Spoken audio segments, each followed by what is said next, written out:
Imagine que tu tombes sur une action dont personne ne parle, une action qui passe complètement inaperçue. Tout le monde l'ignore, la sous-estime, jusqu'au jour où elle explose. Et ceux qui ont investi tôt font fortune. Ça fait rêver, non? Et si je te disais que tout comme cette action, il y a un pays riche en ressources et plein d'opportunités, mais que presque personne n'a encore remarqué. Il y a beaucoup de pays en Afrique avec du potentiel, mais celui qu'on va te présenter aujourd'hui est souvent ignoré. On va voir ensemble pour quelles raisons il mérite ton attention. La miniature de cette vidéo te donne déjà un indice sur le pays en question. Le monument que tu peux voir sur la miniature représente le monument du 22 novembre 1970. Il symbolise la résistance et la résilience du peuple ainsi que de son armée face à la tentative de coup d'État des forces portugaises pour déstabiliser le gouvernement de Sékou Touré. C'est le symbole d'un peuple uni et prêt à tout pour défendre sa nation. Peut-être que maintenant tu as deviné le pays dont on va parler. En effet, il s'agit de la Guinée-Conakry. Ce pays d'Afrique ne fait pas beaucoup de bruit dans les médias, surtout quand on parle de nations africaines à fort potentiel. C'est la raison pour laquelle on a décidé d'en savoir plus, de creuser afin de découvrir le potentiel de la Guinée-Conakry. Et si on commençait par regarder son économie de plus près? La Guinée-Conakry a actuellement une population de 14 millions d'habitants. Maintenant, on a constaté une chose. Si maintenant on compare le PIB de la Guinée avec d'autres pays, comme par exemple le Tchad, la Somalie ou encore le Burkina Faso, on peut voir que leur population est supérieure à celle de la Guinée.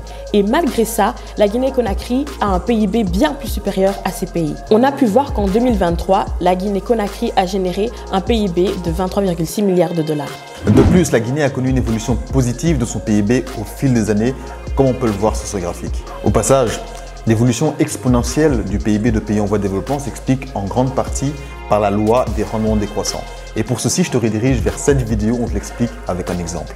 En comparaison avec les pays africains vus plus tôt, la Guinée a tout de même un PIB assez impressionnant, malgré sa population plus petite. Maintenant, pour vraiment comprendre cette croissance, il faut jeter un œil aux secteurs clés qui font vraiment bouger cette économie guinéenne. Le secteur minier est le pilier de l'économie guinéenne, représentant environ 25 à 30% du PIB.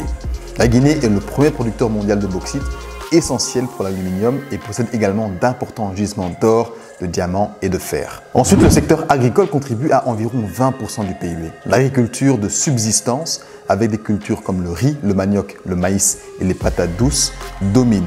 Mais le potentiel des cultures de rente, telles que le café et le cacao, est en croissance. Troisièmement, on a le secteur des services qui représente 18 à 20% du PIB. Il inclut le commerce, les transports, les télécommunications et les services bancaires. Et il prend de l'importance à mesure que l'urbanisation progresse. Enfin, le secteur industriel contribue pour 8 à 10% du PIB. Ce secteur comprend la fabrication, la construction et les services publics et montre un potentiel de croissance, surtout grâce aux projets d'infrastructure. Le PIB de la Guinée a augmenté régulièrement depuis des années, comme on vient de le voir. Mais pour vraiment comprendre le potentiel de ce pays, il est intéressant de se pencher sur sa population. La démographie joue un rôle clé dans l'économie future et actuelle de la Guinée. On va voir maintenant qui compose cette population et comment elle influence l'avenir du pays.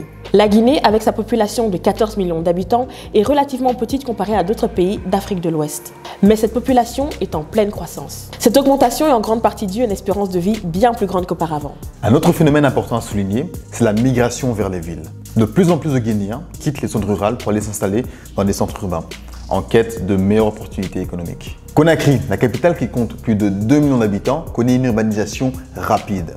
En plus de la population guinéenne, il y a également des flux migratoires venant des pays limitrophes qui sont eux-mêmes à la recherche de meilleures conditions de vie ou tout simplement qui souhaitent fuir certains conflits. Cette immigration contribue à la diversité culturelle du pays, mais pose également un défi, surtout en termes d'infrastructures. Si on regarde la répartition de l'âge, la Guinée est un pays très jeune. Plus de 60% de la population a moins de 25 ans. Cela représente une formidable opportunité pour l'avenir du pays, mais aussi un défi majeur en matière d'éducation, d'emploi et de formation. Cette jeune population a des besoins spécifiques tels que l'éducation, la santé et l'emploi. Les défis sont nombreux, notamment pour offrir à ces jeunes des perspectives d'avenir. L'urbanisation rapide pose aussi des problèmes d'infrastructure avec des villes qui peinent à suivre le rythme de croissance de la population. Tout ceci crée une forte demande pour des logements. Pour en savoir plus sur la Guinée, tu trouveras très prochainement un article détaillé sur les différentes opportunités que la Guinée offre en termes d'immobilier. Et on y partagera également les grands projets d'infrastructure qui vont considérablement augmenter la valeur des terrains en Guinée. Donc sur ce, je te donne rendez-vous sur afrique-imo.com. La Guinée-Conakry, souvent méconnue et sous-estimée, est en fait un pays qui se révèle avoir un énorme potentiel tant sur le point de vue économique que démographique. Avec une population jeune et en pleine croissance, ainsi qu'une économie qui est tirée par des secteurs tels que les mines, l'agriculture ou encore les services, ce pays d'Afrique de l'Ouest est à surveiller de près. Les défis sont peut-être nombreux, mais les opportunités le sont encore plus. En explorant les différentes facettes de la Guinée, on a découvert un pays qui mérite vraiment ton attention. Alors n'hésite pas à faire un tour sur notre plateforme pour trouver ton prochain terrain en Guinée. Merci à toi d'être resté jusqu'au bout de cette vidéo. Si tu as aimé, n'hésite pas à laisser un like, à t'abonner et à activer la cloche de notification pour rester au courant de toutes les nouvelles publications. Sur ce, le devoir m'appelle. Ciao.